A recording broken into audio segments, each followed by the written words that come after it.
ناظرین، national news of India کے خصوصی پروگرام لمحہ فکر میں آپ کا خیر مقدم ہے۔ گمراہ قوم کی ہدایت کے لیے اللہ رب العزت مختلف شکلوں میں عذاب نازل کرتے ہیں۔ ملت اسلامیہ میں اسراف کی شادیوں نے ملت کی معیشت اور اسلامی تعلیمات کو ضرب لگائی ہے، اور اللہ نے نوٹ بندی کی شکل میں ملت اسلامیہ کو موقع دیا ہے کہ شادیاں سادگی سے منائیں۔ حیدرآباد سے عبدالحمید شوکت کی خصوصی رپورٹ۔ 500 اور 1000 کے نوٹوں کی منسوخی سے ہندوستان کی عوام پریشان کن صورتحال سے دوچار ہیں۔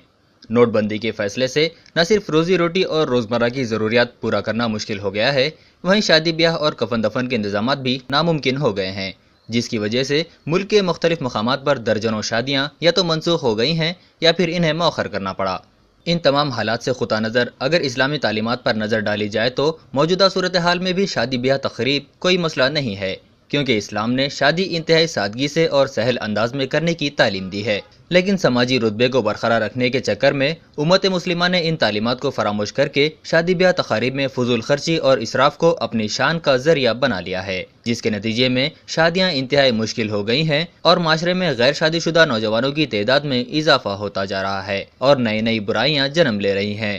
حالانکہ صحابہ کرام کے دور میں شادیاں اتنی سادگی سے انجام دی جاتی تھیں کہ انتہائی قریبی افراد اور دوست احباب کی موجودگی بھی ضروری نہیں سمجھی جاتی، اور ایک دوسرے کے لیے جان نچھاور کرنے والے صحابہ شادی میں مدعو نہ کیے جانے پر کوئی گلا شکوہ بھی نہیں کرتے، بلکہ نئے جوڑے کو صدق دل سے شادی کی مبارکباد دیتے۔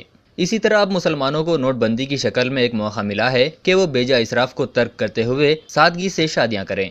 500 اور 1000 کے نوٹ بند ہونے کی وجہ سے شادی بیاہ کے بھاری اخراجات ادا کرنا ناممکن ہو گیا ہے۔ اسے غنیمت جانیں اور اپنے معاشرے میں پائی جانے والی اس برائی سے نجات حاصل کریں۔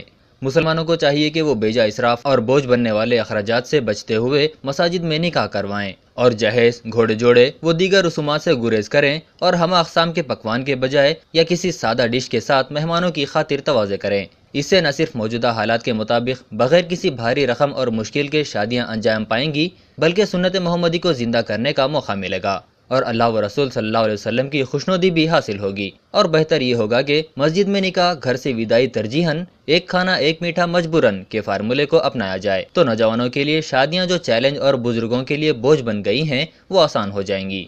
شادی بیاہ کی تقاریب میں اسراف اور نام و نمود سے کسی بھی قوم کی ترقی ممکن نہیں ہے، اور یہ نام و نمود کسی فرد یا خاندان کو سماج میں معتبر نہیں بنا سکتا، بلکہ اس سے قوم کی معیشت تباہ ہو کر رہ جاتی ہے۔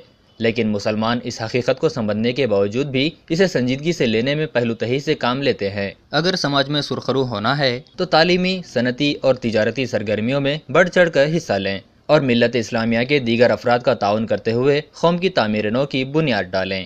ان حالات میں ہی برادران ملت اور مسلم قوم سرخرو ہو سکتی ہے۔ شادیوں میں بیجا رسومات اور اسراف کو معیار نہ بنائیں، بلکہ حقیقت کو سمجھتے ہوئے زندگی کے دیگر شعبے حیات میں ترقی حاصل کرتے ہوئے اسے معیار بنایا جائے تو قوم سرخرو ہو سکتی ہے۔ نیشنل نیوز آف انڈیا کے ناظرین سے گزارش ہے کہ وہ اس تجویز پر غور کرتے ہوئے اس پر عمل کرنے کی کوشش کریں، اور NNI کی اس خصوصی رپورٹ کو دوسروں سے شیئر کرتے ہوئے انہیں بھی اس پر عملاوری کی ترغیب دیں۔ تازہ اپڈیٹس اور سماج کے سلگتے مسائل سے باخبر رہنے کے لیے ہمارے واٹس ایپ نمبر 7997070544 کو اپنے گروپس میں شامل کریں۔ سادگی سے شادیوں کی ہیومن رائٹس پروٹیکشن فورم کی مہم کا حصہ بنیں تاکہ ملت اسلامیہ کو اس لعنت سے چھٹکارا دلایا جا سکے۔ اس سلسلے میں فون نمبر 9346525254 پر ربط پیدا کریں۔